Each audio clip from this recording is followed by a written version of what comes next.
Hello viewers, welcome back to Kitchen Craft and Creation channel.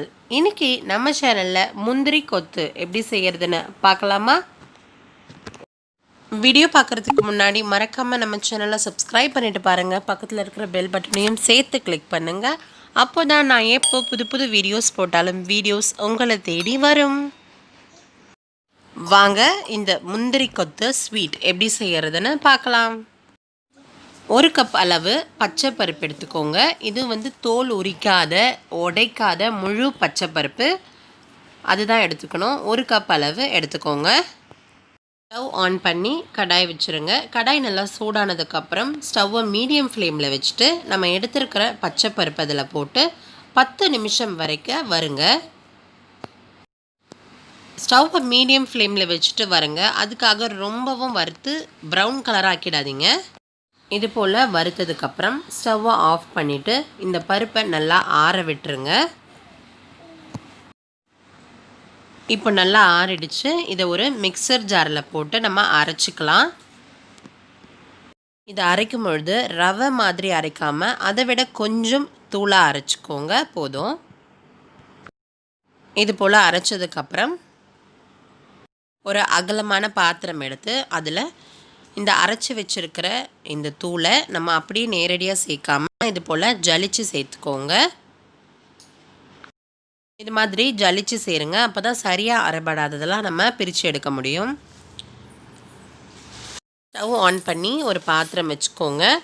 அதில் ஒரு cup அளவு வெல்லம், உங்களுக்கு இனிப்பு கம்மியாக இருக்கணும் அப்படின்னா 3/4 கப் அளவு வெல்லம் சேர்த்தால் போதும். இந்த வெல்லம் கரையிறதுக்காக கொஞ்சமாக தண்ணி சேர்த்துக்கோங்க. தண்ணி சேர்த்து நல்லா இந்த வெல்லத்தை கலந்து விடுங்க, அப்போ தான் கரையும்.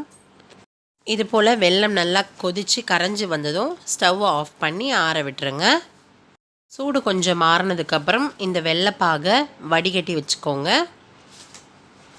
அரைச்சி ஜலிச்சு வச்சுருக்கிற இந்த பச்சை பருப்போட ஒரு கப் அளவு துருவின தேங்காய் சேர்த்துக்கோங்க. அது கூடவே 1/2 டேபிள் ஸ்பூன் அளவு சுக்குத்தூள் சேர்த்துக்கோங்க. 4 அல்லது 5 ஏலக்காய்களை இது போல் நசுக்கி சேர்த்துக்கோங்க. இப்போ இது கூட நம்ம வடிகட்டி வச்சுருக்கிற வெல்லைப்பாகை சேர்த்துக்கலாம். வெல்லைப்பாகை சேர்த்து நல்லா கலந்து விடுங்க. கொஞ்சம் கொஞ்சமாக வெல்லைப்பாகை சேர்த்து மிக்ஸ் பண்ணிகிட்டே வாங்க. வெல்லைப்பாகை சேர்த்து நம்ம மிக்ஸ் பண்ணிகிட்டே இருக்கும்பொழுது ரொம்ப பிசுன்னு ஆயிடுச்சு, தண்ணி ஆயிடுச்சு அப்படின்னா கவலை இல்லை. அது கூடவே கொஞ்சம் துருவிய தேங்காய் சேர்த்து அட்ஜஸ்ட் பண்ணிக்கலாம். இப்போ நான் இன்னும் கொஞ்சம் தேங்காய் துருவல் சேர்த்துருக்கேன், சுவைக்காகவும் பிசுன்னு இல்லாமல் கையில் ஒட்டாமல் வரணுன்றதுக்காகவும். இது போல் மாவை நல்லா ஒட்டு மொத்தமாக பிசைஞ்சு வச்சுட்டு இதிலிருந்து சின்ன சின்ன உருண்டைகள் எத்தனை வருதோ அத்தனை உருண்டைகள் பிடிச்சிக்கோங்க. இது போல் சின்ன சின்ன உருண்டைகளாக பிடிச்சி வச்சுக்கோங்க. நான் இங்கே ஒரு 6 சின்ன உருண்டைகள் பிடிச்சி வச்சுருக்கிறேன். இதில் 3 பிரிச்சுக்கோங்க. இதில் ஒரு 3, இதில் ஒரு 3 மாவு அப்படின்னு பிரிச்சுக்கோங்க. இது போல் 3 சின்ன உருண்டைகளை ஜாயின் பண்ணி ஒரு பெரிய ஒரு வடிவம் கொண்டு வந்துடுங்க. இது போலவே எல்லா மாவுலேயும் இந்த மாதிரி செய்யணும். இது போலவே நம்ம எடுத்து வச்சுருக்கிற எல்லா மாவுலேருந்தையும் 3 சின்ன உருண்டை செஞ்சு அந்த 3 உருண்டையும் ஒன்றா ஜாயின் பண்ணிக்கோங்க. இது போல் வடிவத்தில் எல்லா மாவையும் ரெடி பண்ணி வச்சுக்கோங்க. ஒரு சின்ன கிண்ணம் எடுத்துக்கோங்க. அதில் 5 அல்லது 6 டேபிள் ஸ்பூன் அளவு மைதா மாவு சேர்த்துக்கோங்க. அந்த மைதா கூடவே ஒரு சிட்டிகை அளவு உப்பு சேர்த்துக்கோங்க. ஒரு சிட்டிகை அளவு மஞ்சள் தூள் சேர்த்துக்கோங்க. கொஞ்சமாக தண்ணி ஊற்றி இந்த மைதா மாவை நல்லா கரைச்சிக்கோங்க. ரொம்ப தண்ணியாகவும் இல்லாமல் ரொம்ப திக்காகவும் இல்லாமல் ஓரளவுக்கு இந்த கன்சிஸ்டன்சிக்கு இந்த மைதா மாவு மிக்ஸை ரெடி பண்ணி வச்சுக்கோங்க. ஸ்டவ் ஆன் பண்ணி கடாய் வச்சுக்கோங்க. அதில் தேவையான அளவு எண்ணெய் சேர்த்துக்கோங்க. நம்ம ரெடி பண்ணி வச்சுருக்கிற இந்த மாவை இந்த மைதா மாவு மிக்ஸில் நனைச்சி எடுத்துக்கோங்க. எல்லா பக்கத்துலேயும் மைதா மாவு நல்லா நனையிற மாதிரி டிப் பண்ணிக்கோங்க. எண்ணெய் நல்லா சூடாயிடுச்சான்னு செக் பண்ணிவிட்டு ஸ்டவ்வை மீடியம் ஃப்ளேமில் வச்சுருங்க. வச்சுட்டு அதுக்கப்புறம் இந்த எண்ணெயில் நம்ம இதை போட்டு டீப் ஃப்ரை பண்ணிக்கலாம். எக்காரணத்தை கொண்டும் ஸ்டவ்வை மீடியம் ஃப்ளேமில் இருந்து ஹை ஃப்ளேமோ லோ ஃப்ளேமோ மாற்றாதீங்க. இப்போது ஒரு பக்கம் நல்லா ப்ரௌனிஷ் கலரில் வெந்துருச்சு. திருப்பி போட்டுக்கலாம்.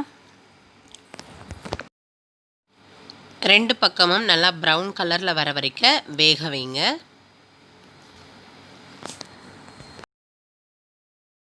இப்போ 2 பக்கமும் நல்லா ப்ரௌனிஷாக வெந்து வந்ததுக்கப்புறம் நம்ம எண்ணெயிலேருந்து வெளியில் எடுத்துடலாம். இது போலவே எல்லா மாவையும் நம்ம டீப் ஃப்ரை பண்ணி எடுத்துக்கலாம். அவ்வளோதான், முந்திரி கொத்து ரெடி. இது ஒரு சுவையான அருமையான சவுத் இண்டியன் ஸ்வீட் ரெசிபி. இதை நீங்கள் உங்கள் வீட்டில் கண்டிப்பாக ட்ரை பண்ணிவிட்டு எப்படி இருந்ததுன்னு மறக்காமல் கமெண்ட்டில் சொல்லுங்கள். உங்களுடைய கமெண்ட்ஸ் ரொம்ப ரொம்ப முக்கியம். ஒவ்வொரு வாரமும் திங்கள் மற்றும் வியாழக்கிழமைகளில் புது புது வீடியோஸ் வரும். அதெல்லாம் நீங்கள் பார்க்கணும்னா உடனே நம்ம சேனலை சப்ஸ்கிரைப் பண்ணிடுங்க. இந்த வீடியோவை உங்கள் ஃப்ரெண்ட்ஸுக்கெல்லாம் ஷேர் பண்ணுங்கள். வீடியோ பார்த்த உங்களுக்கு நன்றி.